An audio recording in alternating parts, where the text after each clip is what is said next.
la maestría. Entonces creo que ahí retomando sus matices. El presente trabajo de investigación tiene el interés por acercarse hacia la forma en que trabaja el psiquismo humano en respuesta a un evento traumático. Si bien cualquiera puede estar expuesto a una situación con iguales características, el efecto en cada sujeto será distinto. Para algunos, el encuentro con lo traumático puede ser elaborado y transformado según las leyes del inconsciente, dando como resultado la formación de síntomas, lapsus, sueños, en tanto que para otros, la respuesta probable podría ser un intento de suicidio, un síntoma psicosomático, un acting out o la presencia de pesadillas, mientras que para otros más cabe la posibilidad de que aparezca un momento de extravío, un tiempo de locura que puede manifestarse a través del delirio, alucinaciones, pero con la posibilidad de salir de ella o no. Es por ello que una de las primeras reflexiones que lleva al intento por indagar si, debido a un evento traumático, deviene un momento de aparente locura, o si esta locura aparece ajena a lo traumático, ya que en algunos casos pareciera que se enlazan como una forma de lazo social ante una situación extrema. Por lo tanto, en esta investigación, el interés versará sobre aquellos casos en los que el sujeto, ante lo traumático, responde con un momento de extravío alucinatorio, mostrando el predominio de las impulsiones o actuaciones, mismas que obligan a reflexionar sobre cuáles pueden ser las causas por las que parece fracasar la represión, ya que se trata de momentos que muestran un fracaso de la inscripción simbólica y del recubrimiento fantasmático del trauma en cuestión. Freud, desde sus primeros trabajos, elaboró una serie de reflexiones sobre el trauma, argumentando lo siguiente.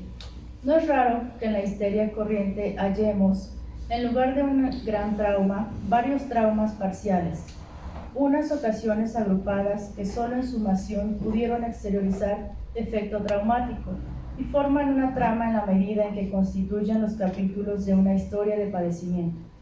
En otros casos, en cambio, son circunstancias al parecer indiferentes en sí mismas, las que por su conjugación con el suceso de genuina eficacia o con un momento temporal particularmente sensible, han adquirido la dignidad de traumas, que de otro modo no les correspondería, pero que conservan desde entonces.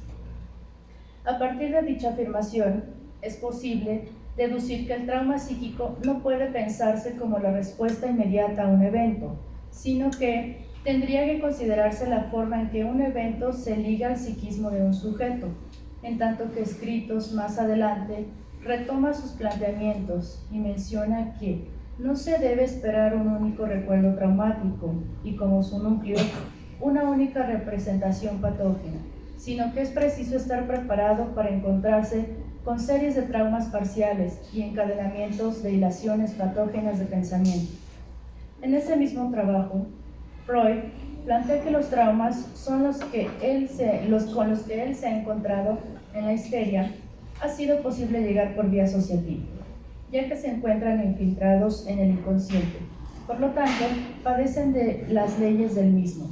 Eso es lo que le permite pensar en una cierta estratificación de manera concéntrica, como las capas de una cebolla, que se pueden ir desbrozando hasta llegar y tener acceso al núcleo traumático. Sin embargo, reconoce otra forma de organización del material patógeno que no entra por la vía de la infiltración en el inconsciente, sino que por el contrario queda ajena a su trabajo, por lo que afirma que pueden adquirir las características de un cuerpo extraño y dice: un cuerpo extraño no entra en ninguna clase de conexión con los estratos tisulares que lo rodean, si bien los altera, los constriñe a la inflamación reactiva. Bajo estos planteamientos, habrá entonces al menos dos formas de pensar el encuentro con lo traumático, donde, por un lado, el sujeto podrá elaborar el tejido cicatricial ante aquello a lo que se enfrenta, haciendo síntoma vía la represión, o en el mejor de los casos, olvidando, y, por otro lado, que el evento traumático no haya podido ser ligado e inscrito en el inconsciente, además de no ser velado fantasmáticamente, causando ciertos efectos. Lacan llamó Tiché al modo de encuentro, momentos cruciales presentes en los avatares de la vida de un sujeto, vacilaciones fantasmáticas. El encuentro de un sujeto con un acontecimiento traumático puede ser, como la Tchela, un encuentro sin tramitación significante. Ante el encuentro con lo real, algunos sujetos pueden reconocerse, pero para otros ese encuentro con lo traumático los deja sin poder ubicarlo, como algo extraño y ajeno. Lacan afirma en el seminario sobre la transferencia que el trauma es lo que no puede constituirse en un mito. Es que aquello que viene del exterior con la característica de ser disruptivo. Se trata de algo que sorprende al sujeto y cuya energía excesiva produce una falla de significación. Así, la presente investigación pretende acercarse a lo que ocurre en el psiquismo de un sujeto, que responde con un momento de aparente locura, toda vez que ha estado expuesto a un evento traumático. Para algunos sujetos, existe la posibilidad de operar simbólicamente con el trauma. Para otros, el extravío alucinatorio es la vía. Sin embargo, hay la posibilidad de un retorno. De ahí que uno se pregunta sobre cómo es que el psiquismo responde o se mueve para retornar de esos tiempos que parecen perdidos. Con ello, el abordaje sobre el trauma, de su posible inscripción o no, será retomado de distintas formas a lo largo del presente trabajo. Por lo tanto, será importante señalar el interés por distinguir la locura situada en un momento específico en el acontecer psíquico, a diferencia de la psicosis en tanto estructura. En este sentido, se pretende hacer un recorrido sobre las implicaciones de la locura, ya que a lo largo de los tiempos ha sido vinculada con la psicosis, tal como en algún momento Freud llegó a considerar, además de relacionarse con otros conceptos y nociones como el delirio, trauma, alucinaciones. Lacan, a lo largo de su obra, la irá trabajando, apuntalándola como una de las formas más normales de la personalidad humana que versa sobre sus ideales. Dado que ningún síntoma por sí mismo determina una estructura en particular, se puede observar, por ejemplo, las alucinaciones y el delirio como un síntoma presente en las neurosis, a pesar de que tradicionalmente se piense como un signo propio de la psicosis. De ahí la consideración para hablar de la locura como una forma de lidiar con el acontecer de la vida que está presente ante un instante específico, sin definirse como estructura. La psicosis, entonces, habrá de contemplar otros elementos cuya presencia será indispensable para hablar de ella como estructura. Además del delirio o las alucinaciones, estará la conclusión o rechazo de un significante primordial, en nombre del Padre. Por lo tanto, corresponderá desde este campo situar esas idas y vueltas del psiquismo de un acontecer de la vida cotidiana desde otro lugar. Además de enfatizar que este tipo de situaciones no solo están presentes en contextos específicos, de ahí el pretendido recorrido ante estas posiciones. Bueno, entonces de esto, ¿no? La pregunta que me surge o de dónde viene es ¿cuál es el movimiento psíquico que posibilita a un sujeto neurótico retornar de un tiempo de locura como respuesta ante un evento traumático para poder elaborar su tramitación significante? Tenemos el contenido, los objetivos, bueno, aquí están los objetivos generales, específicos, el capitulado, la metodología. El objetivo general, por lo tanto, pues va sobre indagar, ¿no? ¿Cuál es este movimiento psíquico que posibilita a un sujeto neurótico retornar de ese tiempo de locura como respuesta ante un evento traumático para poder elaborar su tramitación significante? Los objetivos específicos, el primero es ubicar cómo se constituye el sujeto de la neurosis y los momentos determinantes ante dicha constitución. El segundo es identificar cuáles podrían ser los efectos que se deriven de ciertas fallas de inscripción en determinados momentos de constitución en las neurosis. El tercero es revisar la noción de trauma y las vías posibles de su elaboración, desde la proposición teórica de Freud hasta los desarrollos planteados por Lacan. El cuarto es articular la forma en que se constituye el fantasma y sus posibles fracasos en las neurosis. Los capítulos que tengo pensado ir desarrollando, que hasta ahorita están planteados, en el primero pues viene la constitución de las neurosis. El segundo es la constitución del fantasma neurótico. En el tercero es el trauma desde la proposición teórica de Freud y sus diferencias con los desarrollos de Lacan. Cuarto son las respuestas posibles del psiquismo ante el evento traumático. En el quinto está la locura como un estado de confusión temporal. En el sexto es el volver de la locura, un reencuentro con el significante, ¿no? Que es sobre esto que también versa, ¿no? Este recuerdo. Y el séptimo es la pregunta, ¿no? Si existe un tratamiento posible para estos casos.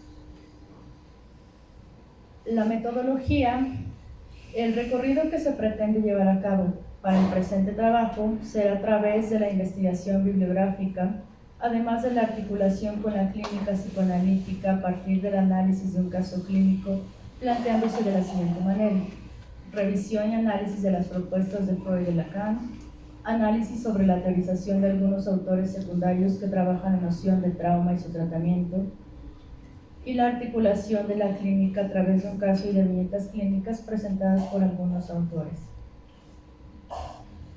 La bibliografía que está considerada en Freud es psicología de las masas, análisis del yo, el yo y el ello, neurosis y psicosis, la pérdida de la realidad en la neurosis y en la psicosis, sobre el mecanismo psíquico de fenómenos histéricos, comunicación preliminar. En Lacan, el estadio del espejo como formador de la función del yo, cómo se nos revelan. El seminario 14, la lógica del fantasma. Seminario 10, la angustia. Seminario 22, RCI. Y un poco de la bibliografía sobre otros autores que está también considerada, es de Silvia Amigo, François Dabuan, Elida Fernández, Gabriela Insúa, Jean-Claude Maleval, y bueno, esas son las que hasta ahorita están considerados para el tema que estoy desarrollando. Y bueno, aquí pongo una cita que creo que va a poder compartirme aquí, ¿no? Sobre escrita una historia puede pasar al inconsciente, puede no estar siempre presente, como alma en pena, como pesadilla de la que no es posible despertar. Para poder llegar a algún olvido o represión posible es prerequisito el haber podido escribir esta letra. Si se puede, y además se debe, discontinuar el horror del trauma poniéndole el freno de la letra. Se cifra en ello la posibilidad de despertar de la pesadilla, cuya atmósfera ominosa nos ha de acechar mientras falte la producción poética, ¿no? Y bueno, hasta ahí es como. Muchas gracias.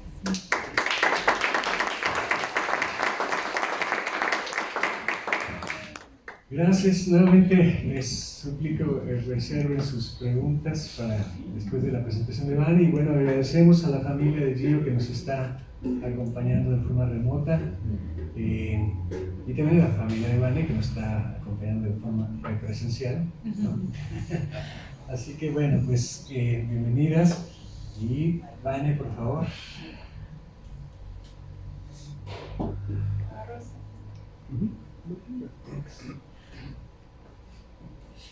Bueno. Hola. ¿No? Hay que pedirlo. Sí. Hola. Hola, hola. Hola, bueno, gracias. Y sí, gracias a mi familia que está aquí.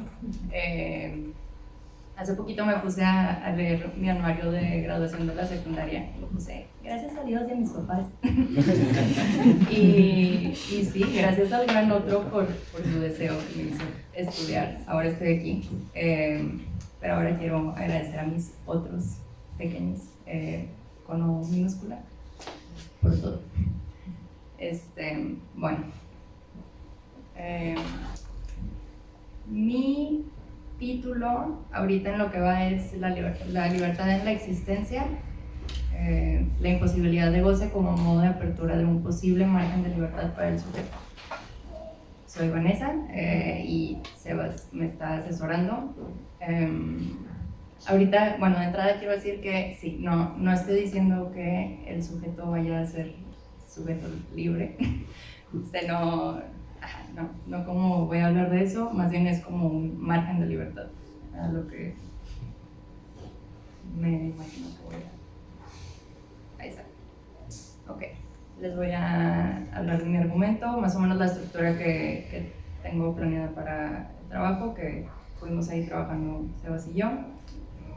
No sé por qué decidí no leer, sino más bien les voy a explicar un alguito de dónde estoy sacando como mis ideas y bibliografía considerada. Ok, de argumento tengo.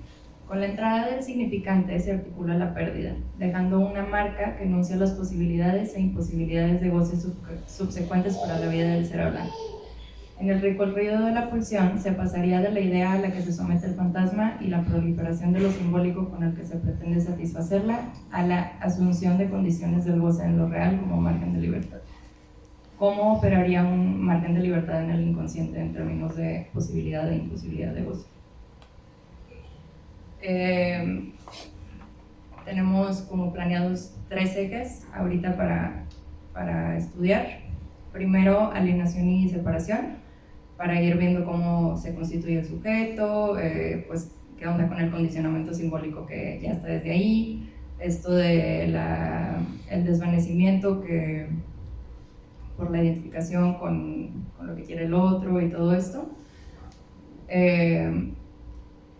Y luego, segundo eje, sobre el seminario de la carta robada, para ir investigando cómo es que es la operación significante,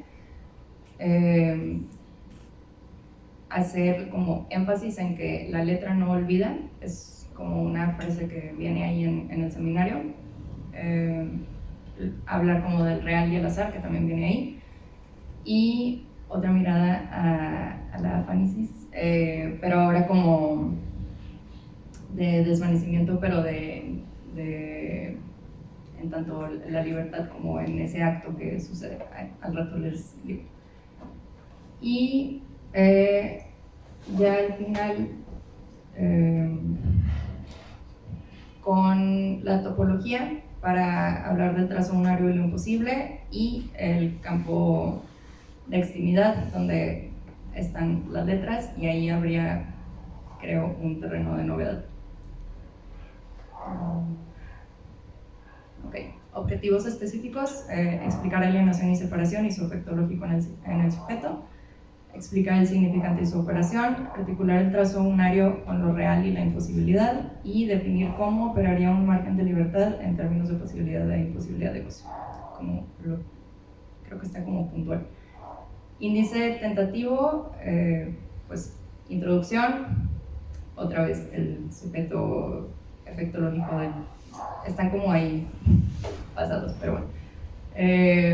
Alienación y separación, la carta robada, y luego ya empezar a articular como en este capítulo de Más allá de la prohibición tengo pensado como hacer una separación con Freud de como la determinación simbólica, para decir que no es como solo prohibición, sino es estructura de lo imposible. Lo real como marcador de libertad y conclusiones. Entonces, esta es la frase que les decía, que dice: pero la carta, al igual que el inconsciente del neurótico, no lo olvida. Y carta en francés es lettre, que es homófono con letra. Ok. Entonces, la carta robada es un cuento de Edgar Allan Poe y pasan muchas cosas. Pero entonces, de ahí hay un juego que explican como de ir adivinando cómo va a responder el otro, con tiradas, por ejemplo, de una moneda, que si va a salir más o menos. Entonces, uno lee lo que va respondiendo el otro y dice, ya me fijé que esta vez que ha dicho más en las últimas, entonces me imagino que puede seguir diciendo más, o ha dicho más, ahora dijo menos y así. Entonces como que es como para ir explicando esto es como una gráfica, se van haciendo en tríadas a través del tiempo, pero se definen como en el momento de a tres. Y las siguientes posibilidades e imposibilidades de sucesión en la red hacen aparecer el nexo esencial de la memoria con la ley. Entonces va a importar, a ver, en la siguiente, ya sé que está bien feo esto, me disculpo, pero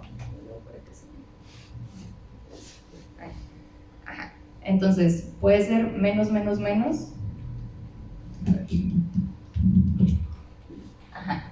puede ser menos, pero luego si me agrego acá, ya importa estos, y luego si estoy acá, importan como los dos anteriores y así.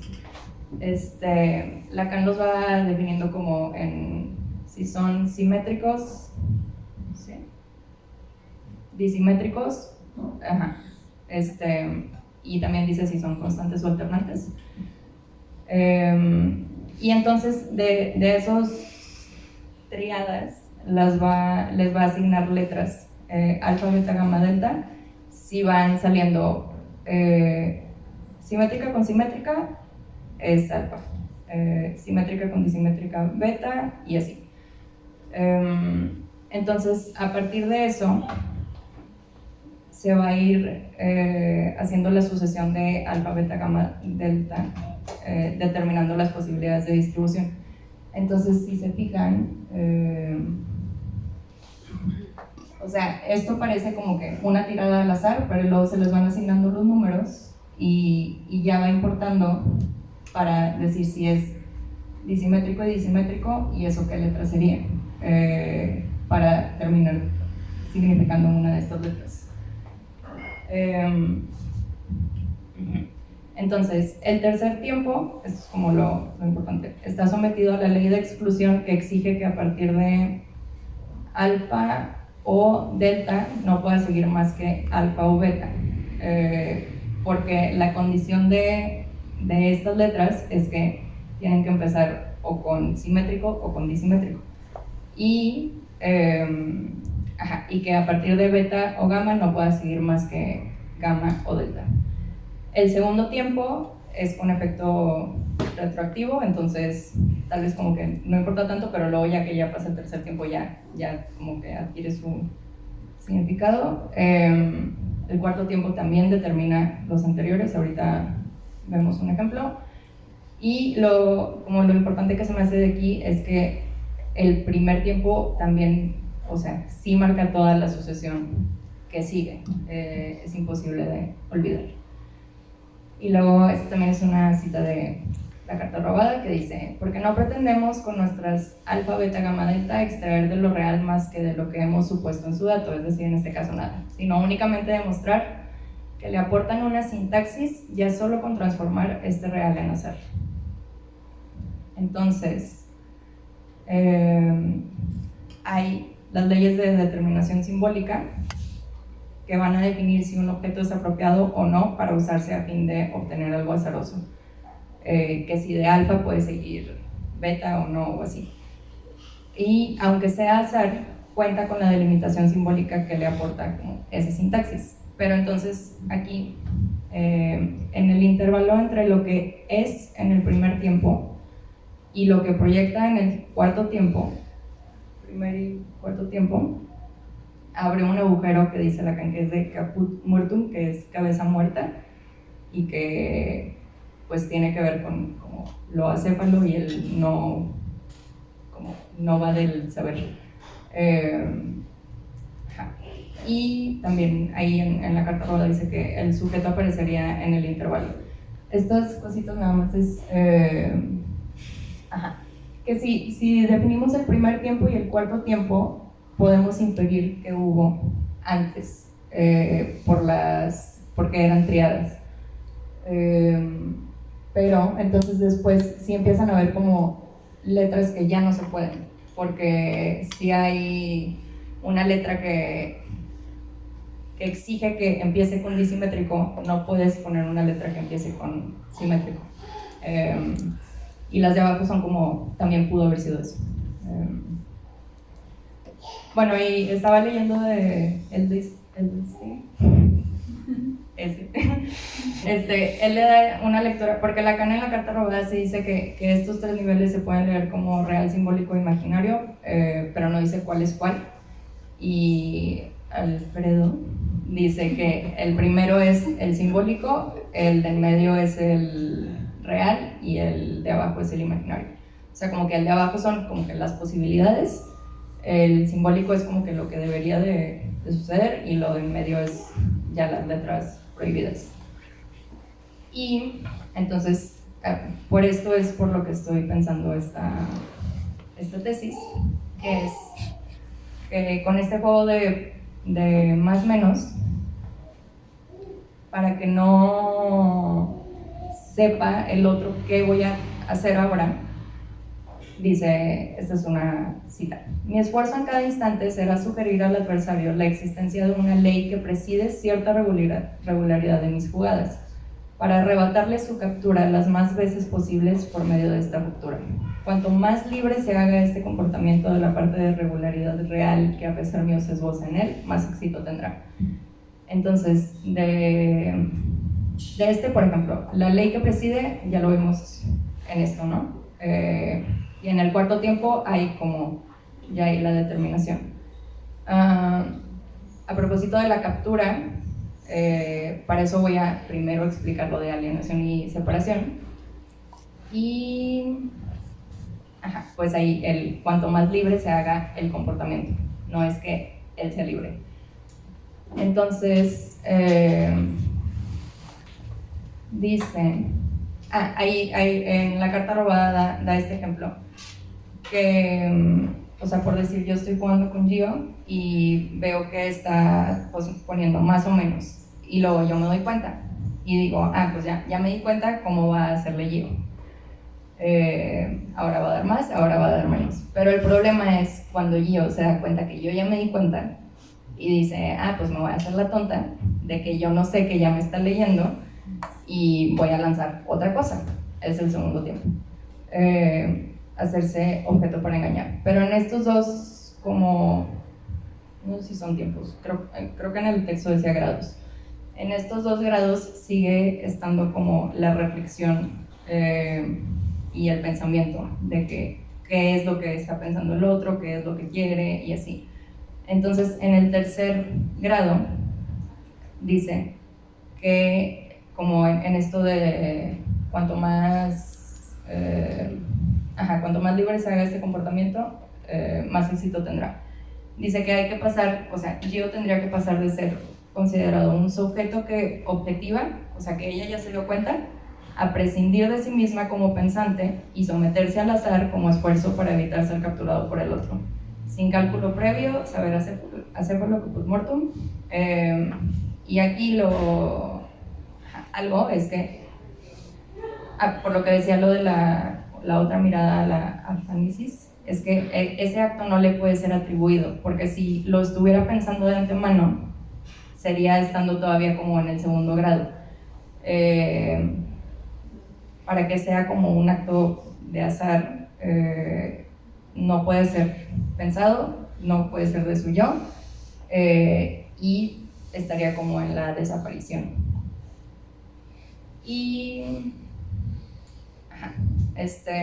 bueno, y esta es otra cita, pero de esta famosa cita de la locura al límite de la libertad, dice: lejos pues de ser la locura el hecho contingente de las fragilidades de su organismo, es la permanente virtualidad de una grieta abierta en su esencia. Y 2 renglones más abajo dice: ni aún sería el ser del hombre si no llevara en sí la locura como límite de su libertad. Esta lo pongo por lo de la grieta abierta, me llamó la atención. Entonces, lo que mi como argumento también es de las posibilidades e imposibilidades de las que se puede gozar. Entonces, pienso que la pulsión como nacería y se orientaría por esa grieta, ese trazo primero, esa letra que no se olvida, y ya todo eso va a estar determinado, las posibilidades e imposibilidades subsecuentes van a estar determinados por esa marca inicial. Y hablo de la existencia digo, esto ya es más como del seminario 22, que dice, hace soporte del síntoma porque puede traducirse por una letra. El síntoma es la manera en que cada uno goza del inconsciente, en tanto el inconsciente lo determina. No tiene que ver con lo que haga sentido o sea apropiado, entonces eso lo digo porque no entraría como dentro de lo que escogerías a propósito en el real, en el simbólico y en el imaginario. Es como algo que estaría como en otro lado. Y también, que esto también, o sea, lo quiero investigar más, habla Lacan de la función de la libertad. O sea, me llama la atención que diga que sea una función. Y dice que es de liberarse del efecto afanístico de significantes del volumen representans. Entonces, como que es algo que vendría después de bueno, sí, ese viene en el capítulo de separación. Habla primero de la alienación y luego viene en el de separación y habla de la función de la libertad, de ese liberarse del efecto afanístico. Y pues, Javier hace rato estaba hablando de pues esto del existir y del deseo del otro y como que algo más después del deseo del otro, y así. Pero sí quiero como en general hacer énfasis en que no sería cualquier cosa, porque sí están como las letras primeras que están marcando. O sea, no me quiero como dejar llevar por todo lo simbólico y que pueda así crecer y crecer y crecer, sino que sí estaría determinado por las letras. Y ya.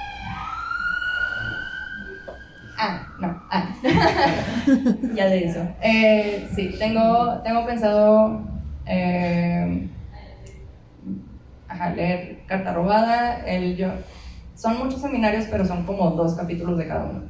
El del yo en la teoría de Freud son de que el de par e impar. En el de la identificación, pues quiero buscar lo de trasonario. Los 4 conceptos fundamentales, ahí también tiene cosillas que me han ido sirviendo. Del discurso que no sería el sembrante, RCI y Sintom también, porque luego en clases estábamos viendo con Gaby algo del artefacto y del acercón, y como que siento que tal vez tendría que ver con eso de la existencia. Freud, hasta ahorita creo que solo lo voy a como tomar de referencia de por qué no, o sea, porque me estoy moviendo de él. Y estos son 2 autores que tienen pues cosas ya trabajadas de la libertad en psicoanálisis, pero nada más los voy a tomar como referencias, porque hasta lo que les he leído no, o sea, están hablando más bien como que de la determinación, y no he visto de la existencia, pero quizás sí está. Y ya, a ver si es todo.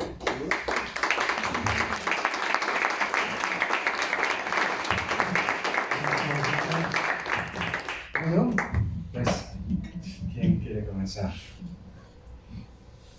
Se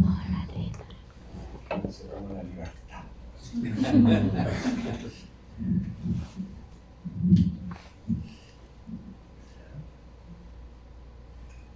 ¿Todos?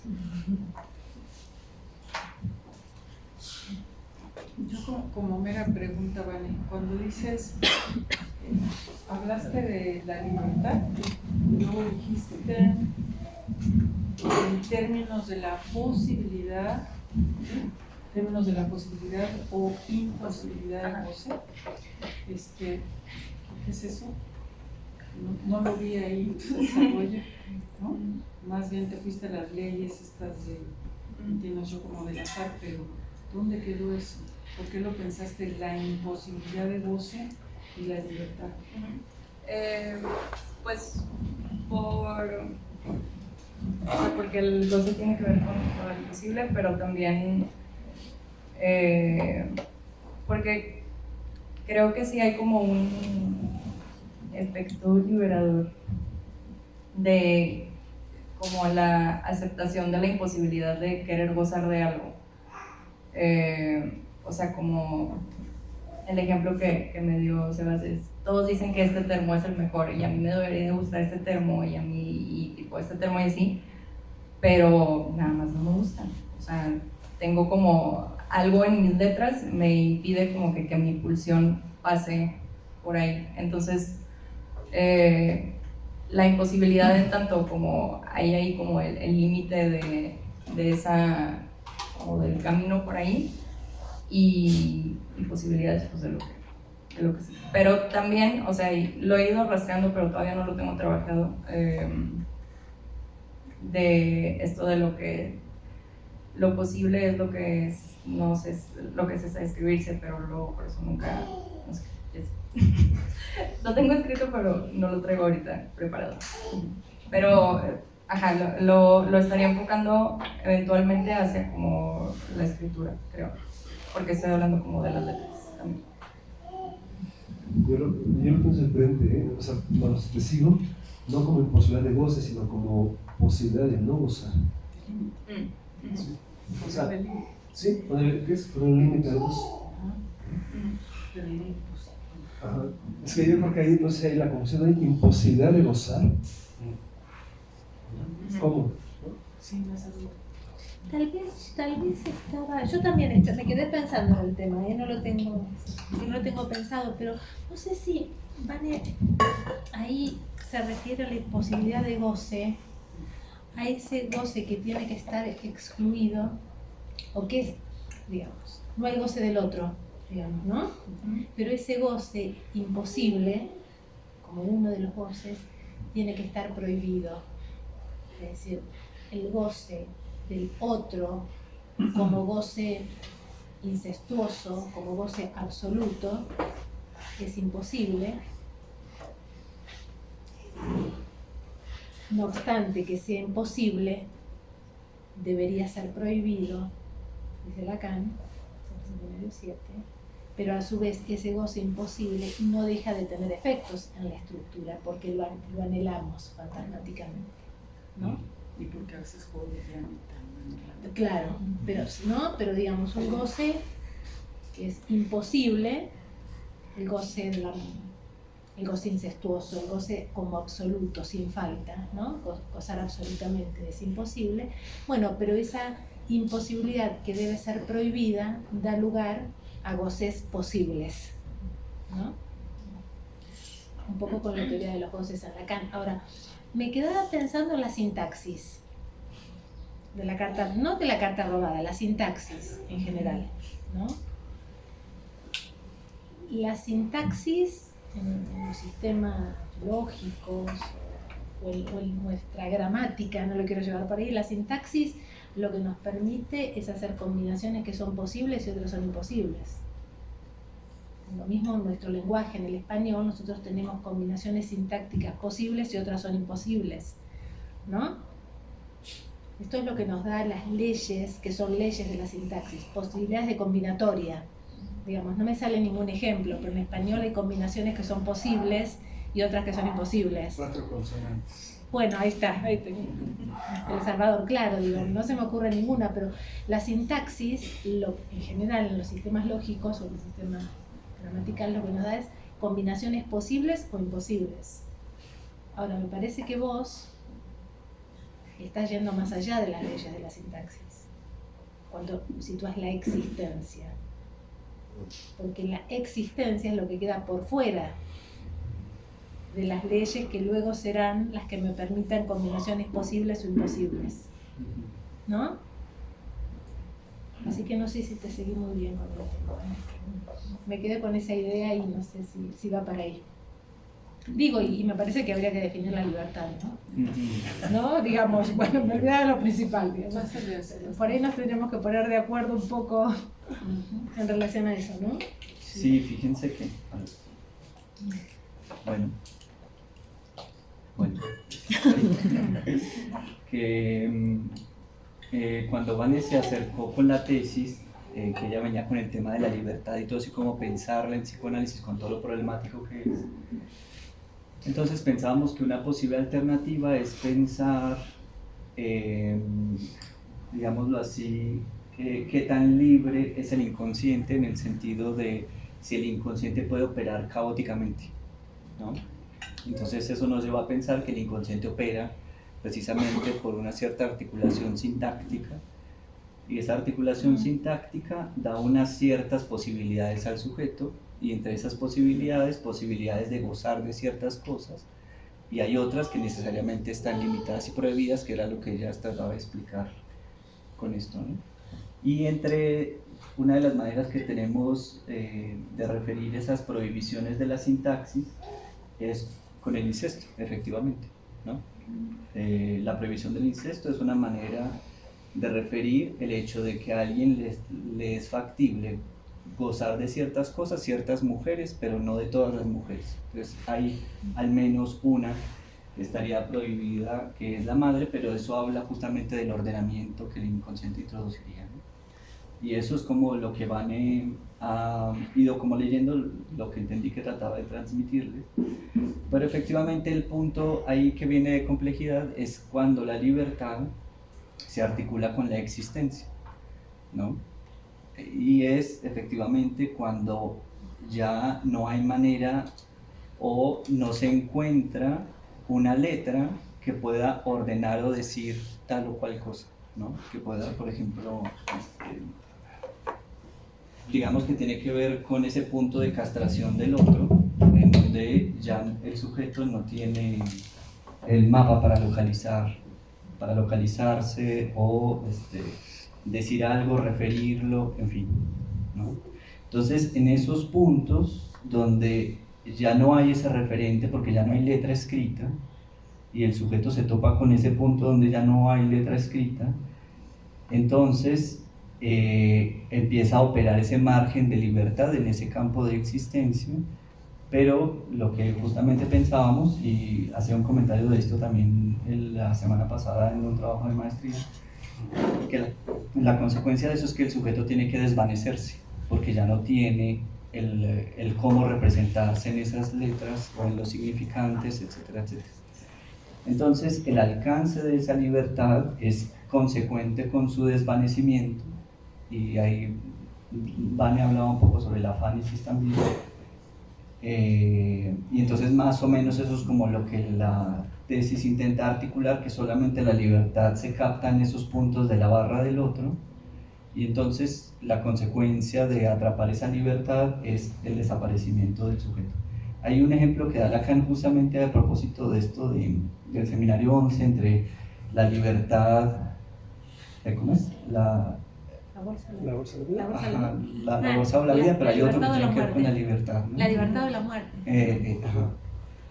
Exacto, ¿no? Entonces, efectivamente, por ejemplo, en el de la bolsa o la vida, ¿no? ¿Qué? Sí, bueno, y después la libertad. El sujeto suele escoger precisamente la bolsa para quedarse con algo, y en eso hace el fantasma, ¿no? Tomo este objeto para sostenerme como sujeto deseante, porque no voy a optar por mi desaparición, ¿no? Entonces él opta por quedarse con un trozo para sostenerse en la existencia en el campo del otro. Y el asunto es, digamos clínicamente, si al sujeto le es posible, para poder percibir que algo diferente puede operar con su fantasma, el asumir su desaparición, ¿no? Que es quedarse sin la representación en el campo del otro, y en eso, digamos, él atravesaría algo de ese fantasma que lo sostiene ahí como sujeto. Pero la consecuencia de eso, ¿no? Es justamente que él ha escogido la muerte, que es la muerte en el significante, justamente para que sea factible ese atravesamiento, y ahí aparecería entonces algo del margen de libertad, pero el atravesar ese margen de libertad implica atentar contra sí mismo en su propia existencia en el campo del otro, Y en eso aparece la cuestión de la existencia, porque se queda sin ese lugar dentro del campo del otro en tanto tal. Entonces ahí hay como esa cosa compleja de cómo cómo pensar la libertad respecto a esa sintaxis introducida por lo simbólico, de la que parece que introduce como un determinismo radical, ¿no? Entonces habría como determinismo radical del psicoanálisis aparentemente si se lo piensa por la vía de lo simbólico, porque no se puede salir de la terminación del significante. Habría que pensar la libertad solo en los límites de la determinación del significante, donde ya no opera esa sintaxis, y entonces vienen las preguntas de qué pasa con un sujeto cuando puede dar testimonio clínico de lo que es haberse movido de esas determinaciones del significante y de su sintaxis, etcétera, etcétera, si advienen para él otras posibilidades de goce, por ejemplo, ¿no? Lo que para él viene de nuevo, suelto de ese ordenamiento que lo determinaba, etcétera, etcétera, y cómo la libertad que se podría pensar a partir de ese punto en particular, ¿no? Entonces, justamente aproximar la libertad a ese campo de existencia sería como el objetivo, hacia dónde va, y pues bueno, justamente habría que pasar por la cuestión de la sintaxis, ¿no? No sé si eso... Sí, no sé, porque ahí estábamos hablando con Vicky recién. A mí me parece ahí, Sebas, no sé, pero es como algo, te digo, el tema de la libertad me parece que, bueno, acá está Elena, digamos, me parece que es un término, digo, no voy a ser seria cuando hablo de la libertad ahora, digamos, lo voy a tomar la libertad así, pero no lo estoy tomando con la seriedad que se merece, pero digo lo siguiente, en la muerte, en la bolsa o la vida, o la libertad o la muerte, me parece que lo que sitúa Lacan allí es que justamente el sujeto no se puede situar, queda dividido. Si elijo la libertad, tengo la muerte, por eso no hay libertad posible, porque estoy muerto, y si elijo la muerte, igual, ¿no? Entonces, me parece que ahí lo que ubica Lacan, por lo menos así lo leo yo en el seminario 11 y tal vez en la lógica del fantasma, que ya los aúna, alienación y separación, ¿no? Es que, digamos, estas dos alternativas significantes en el otro me dejan dividido, el sujeto queda dividido. Pero sí hay una posibilidad, me parece que es el Lacan ahí, que es la separación. Atacar el campo del otro, de los significantes del otro, con una parte de sí. Sustraerse, ¿no? Respondiendo al otro, al que me quiere, ¿no? Responder al otro con una parte de sí, con el objeto. Pero el problema es que el objeto con el que responde es un objeto pulsional, y la pulsión tiene que ver con la demanda del otro, ¿no? Entonces ahí responde con una parte de sí, con una parte de lo más íntimo, ¿no? Con el objeto, para sustraerse del campo de los significantes y lograr una existencia, ¿no?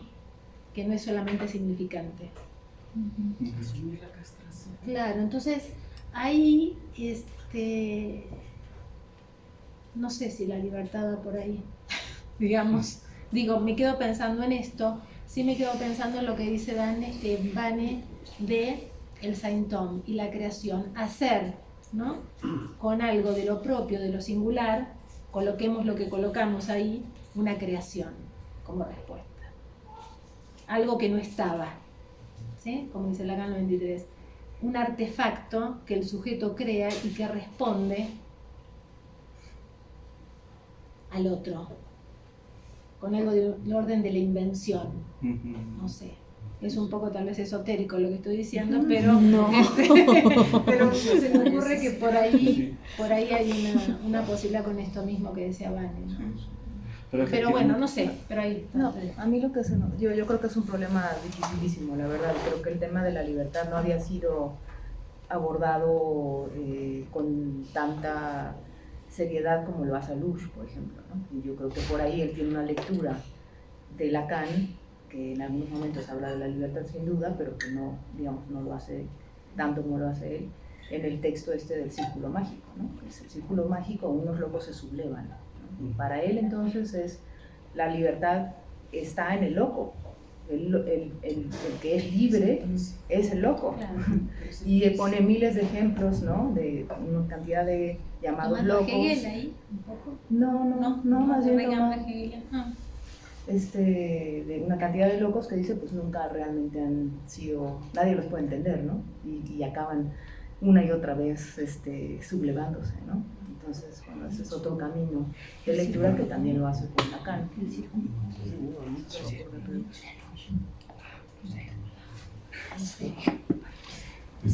Yo un comentario, Gio, algo me pasó con tu índice que de pronto sentí que hay ciertos aspectos que la forma como los quieres abordar me supieron un tanto generalizantes. No sé si logré poner la atención suficiente o no, pero me llamó la atención en algún momento cuando hablabas así como esto de, me voy con mucho cuidado porque te voy a rebuznar tu índice, ¿no? Pero el establecimiento de la neurosis, cómo se establece el fantasma en la neurosis, y luego qué le pasa a los neuróticos en un momento de trauma, y cómo regresan los neuróticos. Y justo lo que me empezó a pisar un poco los callos fue lo complicado que va a resultar que logres hacer esa dimensión de afirmaciones. Cuando venimos trabajando justo toda la problemática en el doctorado, ¿no? De esto de lo singular y de cómo en Desfallecimientos del Fantasma se presenta un caso y así le pasó a este ser en específico y donde además tú traes, por lo que vi, un caso muy específico, ¿no? Entonces nada más como cuidar esa parte. Y ya el otro comentario es que no sé si los demás, tus compañeros, los de esta generación, escucharon, y me pareció como muy lindo y un poco loco también, darme cuenta que así como empezaron la mayoría en la maestría todos juntos y siguen todos juntos y se van a graduar todos juntos siendo muy amigos, todas las tesis parece que en algún momento se agarran de la mano. Y es muy bonito, ¿no? Y entonces, por ejemplo, escuchaba esta discusión, esto que decía Gaby ahorita, y cómo eso interpela un poco tu tesis, Javier, ¿no? Cuando estás preguntándote qué pasa en la emergencia del adolescente, cómo sale de ahí, no sé qué, y de pronto por ahí aparece tu tesis, ¿no? Que también se hace una pregunta en algún momento específico del texto y queda respondido con lo que se le dijo a otra tesis, ¿no? Entonces casi que la receta para ustedes para poder titularse es hacer grupos de escritura, ¿no? Y hagan el examen profesional todos juntos, no sé cómo lo van a hacer, pero sí me parece que por ahí las inquietudes de algunos están tocando de manera adyacente el trabajo de los otros. Entonces, casi que es una recomendación. Me imagino que ustedes van como Holanda Vaselina, serán amigos el resto de sus vidas, pero que si en algún momento se atrevan a hacer grupos de estudio y grupos de trabajo, de presentar sus trabajos como tal.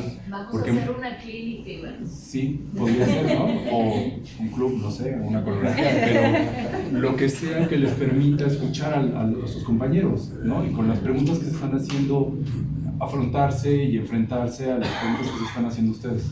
Me parece como que podría estar muy divertido porque ustedes, por lo visto, se divierten con todo, ¿no? Entonces, qué interesante que además todos le han sufrido a sus proyectos y todos vienen aquí como muy acogidos en sus preguntas, ¿no? Porque parece que efectivamente hay algo ahí que no los hace sentir tan perdidos, cosa que a veces pasa en otras presentaciones, ¿no?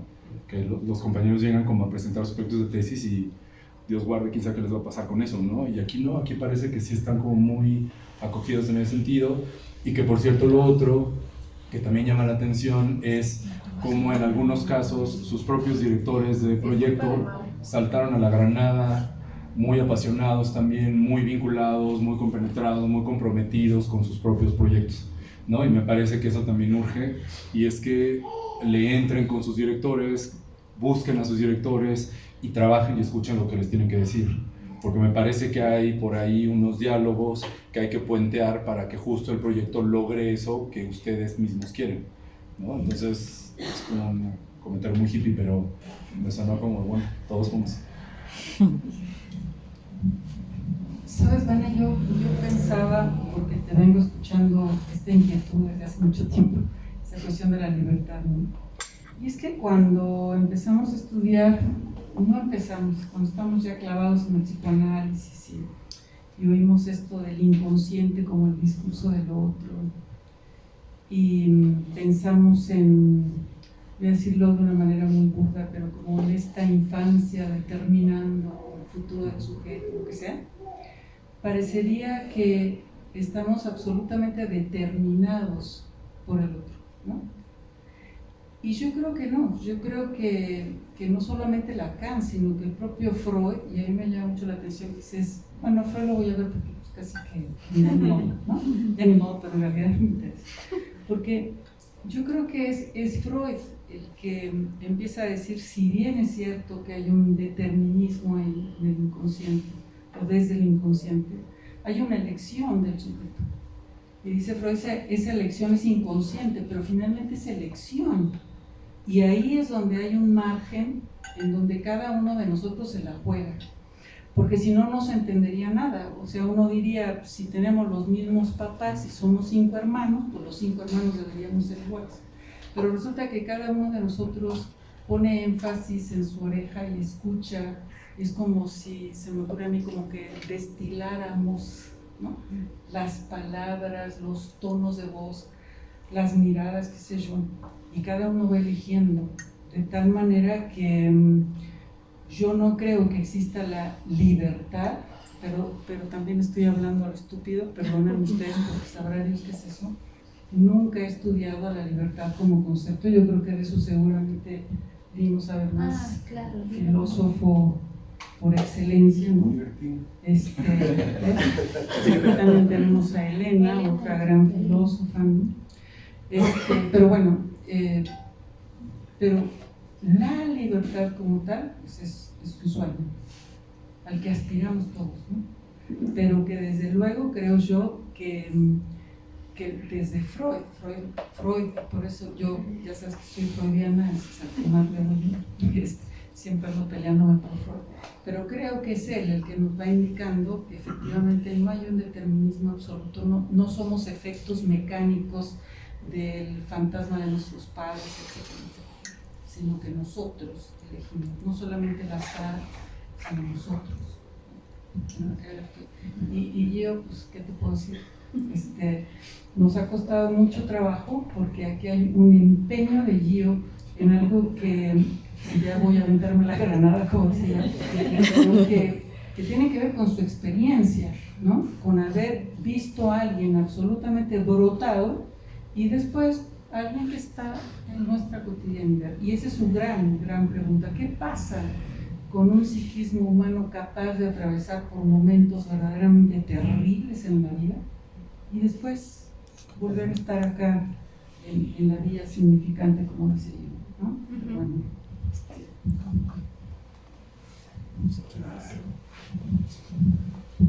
¿alguien más? Si me voy a permitir algo rápido porque Sebas fue muy parco. Yo ya a los aburridos años, entonces yo por eso con los chistes. Pero en la noción de acto, yo creo que ahí hay una posición muy buena, ¿no? En donde está ese desvanecimiento del sujeto, se va decente, ¿no? No es una libertad lograda. Si eso fuera libertad, vaya, ¿no? Pero